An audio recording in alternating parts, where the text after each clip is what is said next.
Hello students, इससे पहले की वीडियो में हम ठोस में उत्पन्न होने वाले दोषों के बारे में पढ़ रहे थे, जिसमें हम लोगों ने बिंदु दोष और उसके प्रकार के बारे में विस्तार से पढ़ लिया था।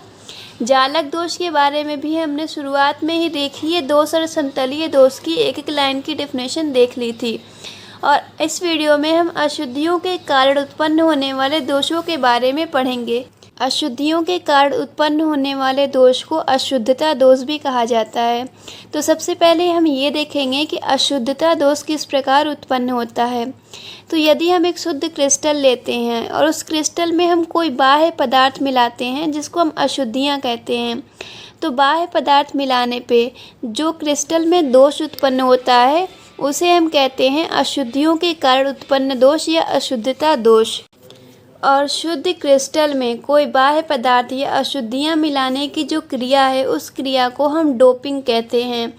और मिलाने के बाद जो हमें अशुद्ध क्रिस्टल मिलता है उस क्रिस्टल को डोप्ड क्रिस्टल कहा जाता है। अशुद्धता दोष सहसंयोजी यौगिक और आयनिक यौगिक दोनों में ही उत्पन्न किया जा सकता है। तो उस आधार पे हम अशुद्धता दोष को दो प्रकार में बांट रहे हैं। पहला है सहसंयोजी ठोस में अशुद्धता दोष और दूसरा है आयनिक क्रिस्टल में अशुद्धता दोष।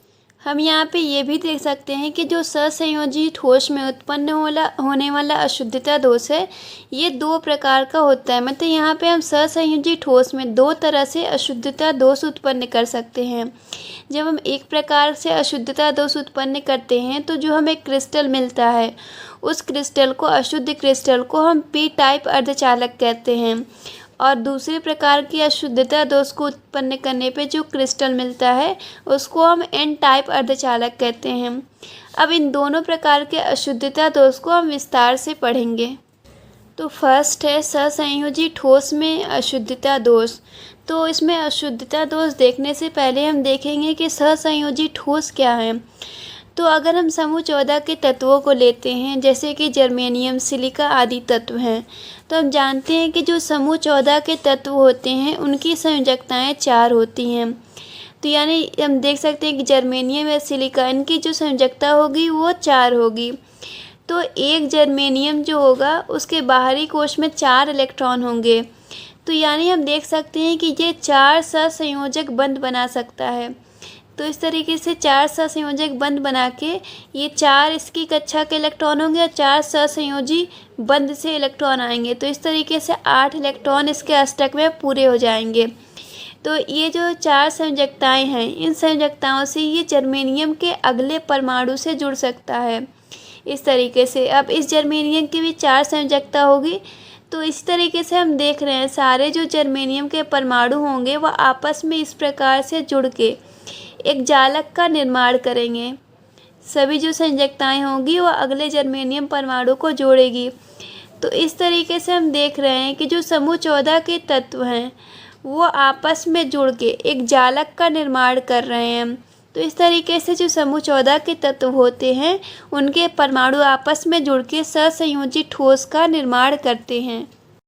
अब हम आगे देखेंगे कि ये जो सहसंयोजी ठोस हैं इसमें दो अलग अलग तरीक़ों से अशुद्धता दोष उत्पन्न किए जा सकते हैं।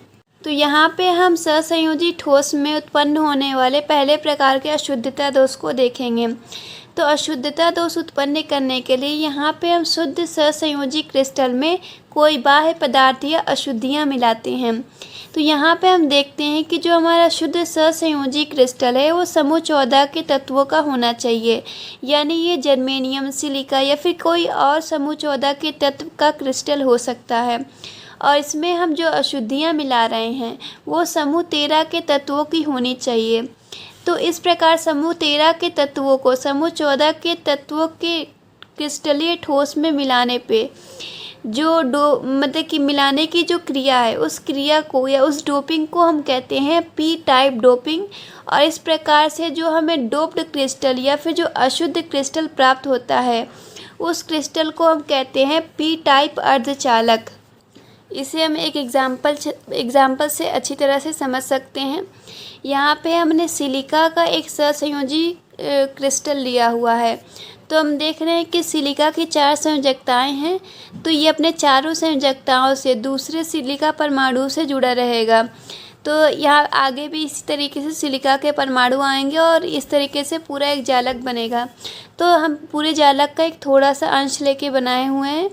तो यहाँ पे हम देख रहे हैं कि सिलिका के इस क्रिस्टलीय ठोस में हमें अशुद्धियाँ मिलानी है समूह 13 के तत्वों की। तो यहाँ पे हम समूह 13 का कोई तत्व ले लेते हैं, जैसे एल्युमिनियम। तो यहाँ पे हम सिलिका में एल्युमिनियम की अशुद्धियाँ मिलाना चाहते हैं। तो मान लीजिए हम सिलिका का एक परमाणु यहाँ से हटाकर यहाँ पे हम एल्युमिनियम के परमाणु को डाल देंगे। तो अगर यहाँ पे हम एल्युमिनियम को डालते हैं तो हम जानते हैं कि एल्युमिनियम समूह 13 का तत्व है और समूह 13 के तत्वों की संयोजकता 3 होती है। समूह 14 के तत्व जो होते हैं उनकी 4 संयोजकताएँ होती है, लेकिन इसकी 3 होती है। तो इसके बाहरी कोश में 3 इलेक्ट्रॉन ही होंगे, तो यानी ये 3 सहसंयोजक ही बंध ही बना पाएगा। तो इस तरीके से अपने निकट के 3 सिलिका परमाणुओं के साथ एल्युमिनियम का जो परमाणु होगा वह सहसंयोजक बंध बना लेगा, लेकिन जो चौथा परमाणु होगा उसके साथ ये उसके साथ सहसंयोजक बंध ये नहीं बना सकता है। तो इस तरीके से हम देख रहे हैं कि यहाँ पे एक सहसंयोजी इलेक्ट्रॉन की कमी हो गई है। तो यहाँ पे हम देख सकते हैं कि एक सहसंयोजी इलेक्ट्रॉन की कमी की वजह से यहाँ पे एक बंध की कमी हो गई है। तो इसे हम कहते हैं इलेक्ट्रॉन न्यून बंध या फिर इसे हम छिद्र कहते हैं। तो इस छिद्र की वजह से ही हम देखते हैं कि अब ये जो क्रिस्टल होता है ये विद्युत का चालक हो जाता है। तो अब इसमें विद्युत का चालन इस छिद्र के द्वारा ये संभव होता है। तो इस कारण ही इसको हम अर्धचालक कहते हैं। और चूँकि ये जो चालन है ये छिद्र की वजह से हो रहा है, इलेक्ट्रॉन न्यून बंध की वजह से हो रहा है, इसलिए इसको हम पी टाइप अर्धचालक कहते हैं। तो इस प्रकार से डोपिंग के बाद प्राप्त ये क्रिस्टल हमारा हो जाएगा पी टाइप अर्धचालक, और ये जो डोपिंग होगी वो कहलाएगी पी टाइप डोपिंग। दूसरे प्रकार के अशुद्धता दोष में हम देख सकते हैं कि हम यहाँ पे जो शुद्ध सहसंयोजी क्रिस्टल लेंगे वो यहाँ पे समूह 14 के ही तत्वों का होगा, यानी वो जर्मेनियम या सिलिका आदि तत्वों का सहसंयोजी क्रिस्टल हो सकता है। लेकिन यहाँ पे जो हम बाह्य पदार्थ या जो अशुद्धियाँ मिलाएंगे अब वो समूह 13 के तत्वों की ना होकर समूह 15 के तत्व जैसे फास्फोरस या आर्सेनिक आदि की होगी।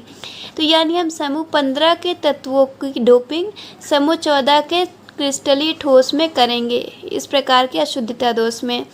तो इस प्रकार की जो डोपिंग होती है उस डोपिंग को हम कहते हैं एन टाइप डोपिंग। और इनके मिलाने से अशुद्धियों के या बाह्य पदार्थ के मिलाने से जो हमें अशुद्ध क्रिस्टल या फिर डोप्ड क्रिस्टल मिलता है उस क्रिस्टल को हम एन टाइप अर्धचालक कहते हैं। तो यहाँ पे हमने एक सिलिका का क्रिस्टलीय ठोस लिया हुआ है।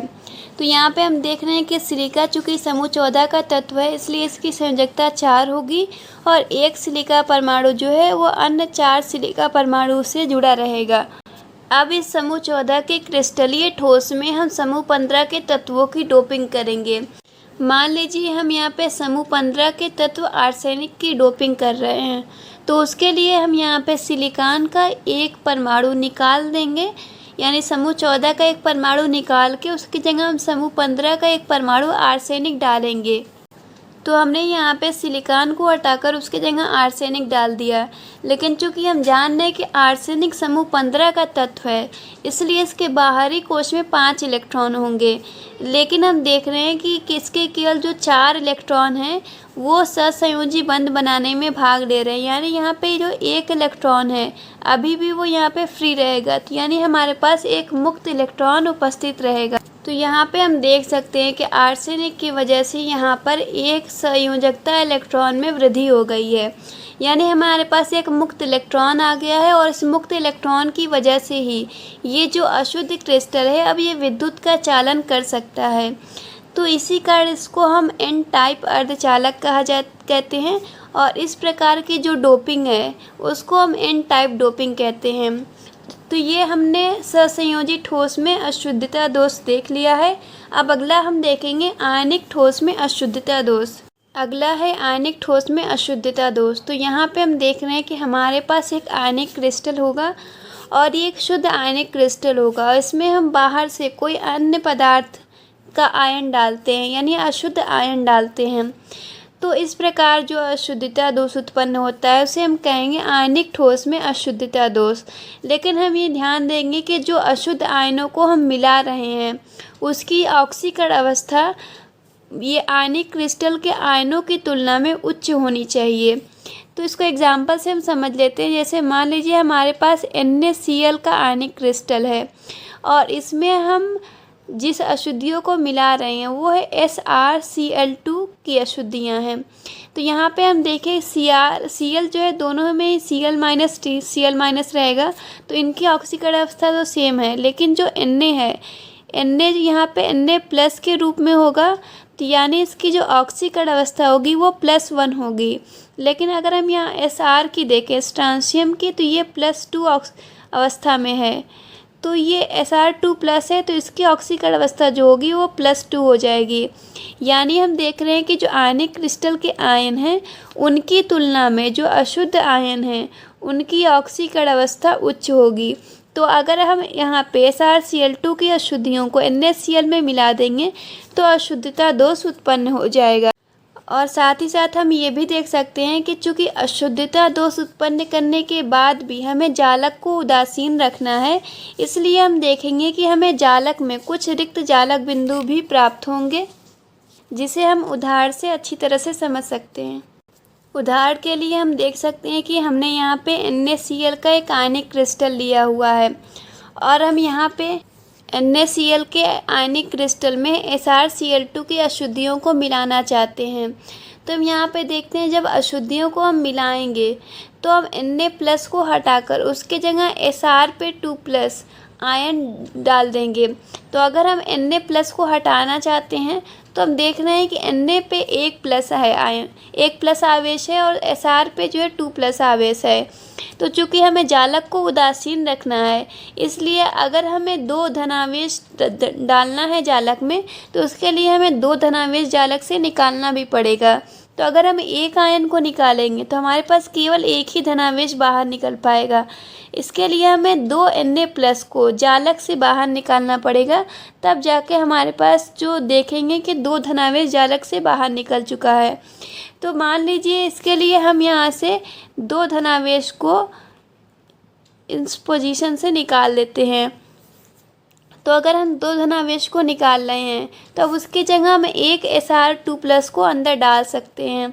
तो हम देख रहे हैं कि हमारे पास 2 रिक्त स्थान है, लेकिन इसमें से हम केवल एक ही स्थान पे Sr को डाल सकते हैं। तो मान लीजिए अगर इस स्थान पे हम Sr2+ को डाल देते हैं तो अभी भी हमारा एक जो स्थान होगा वो रिक्त रह जाएगा। तो इस प्रकार से हम देख रहे हैं कि अगर हम आयनिक ठोस में अशुद्धता दोष उत्पन्न करते हैं तो हमें कुछ रिक्त जालक बिंदु भी प्राप्त हो जाएंगे। तो अब हमारा अशुद्धियों के कारण उत्पन्न होने वाला दोष कंप्लीट हो चुका है और हमने सभी प्रकार के दोषों को पढ़ लिया है। अब आगे हम ठोस के गुणों के बारे में पढ़ेंगे।